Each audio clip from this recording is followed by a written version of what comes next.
আজকে top news, 11 বছরের বাচ্চাকে অপ্রীতিকর ঘটনার মাধ্যমে তার পেটে 7 মাসের বাচ্চা, সে অন্তঃসত্ত্বা, নাউজুবিল্লাহ। এই যে এত বড় জঘন্য কাজ করছে।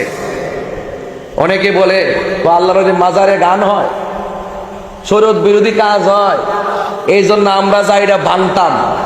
মাজার ভাঙ্গে এমুকে খারাপ, অমুকে খারাপ, এখানে গান হয়, এখানে অসামাজিক কাজ হয়, মাজার ভাঙতে যায়। আর তোমরা মাদ্রাসার ভিতরে যে হুজুর যে এত বড় জঘন্য কাজ, একের উপর একটা নতুন না, সেই ওই ইতিহাস স্বাধীনতার আগে থেকে যে এরকম আকাম কুকাম চলতেছে, কই এখন তোমরা ওই মাদ্রাসা ভাঙতে যাইতে পারো না?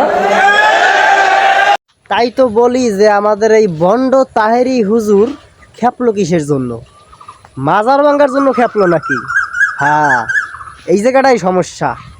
মাজার পূজারীকে মাজার ভাঙছে না, এই জন্য সমস্যা। এখন এই মাদ্রাসার হুজুরে কি করছে না করছে, হ্যাঁ নাইছে তেল দিতে, ওদারে কিন্তু কোনো রকমের কোনো সাক্ষী প্রমাণ কোনোটাই কিন্তু এখন পর্যন্ত রাইট নেয়া যে সে আসলে শিশুকে অনাকাঙ্ক্ষিত ঘটনা ঘটাইছে শিশুটার সাথে, কোনো রাইট নেয়া। কেন ডিএনএ টেস্ট এখন পর্যন্ত করা হয়নি, কোনোটাই প্রমাণ হয়নি। আর এখানে চাঞ্চল্যকর তথ্য বেরোইছে যে সেই বিষয়ে মেয়েটার আগে তার নানার সাথে ঘুমাইতো, এবং কি সেই হুজুরে কিন্তু অস্বীকার গেছে। সুতরাং সাক্ষী প্রমাণের আগে বাংলাদেশের কোন আইনে আছে যে একজন অপরাধীকে অপরাধী বলা? কোন আইনে আছে এটা আমি একটু জানতে চাই। আর আপনি একজন আলেম হইয়া একজন আলেমকে ডাইরেক্ট আঙ্গুল তুলে বলতেছেন যদি এই ব্যক্তি যদি অপরাধ না করে তাহলে আপনার অবস্থাটা হবে কি? চিন্তা করেন এই মিথ্যে কথা বলার জন্য। সুতরাং শুধু আলেম টাইটেল দিয়ে আলেম হইলেই কাজ হবে না।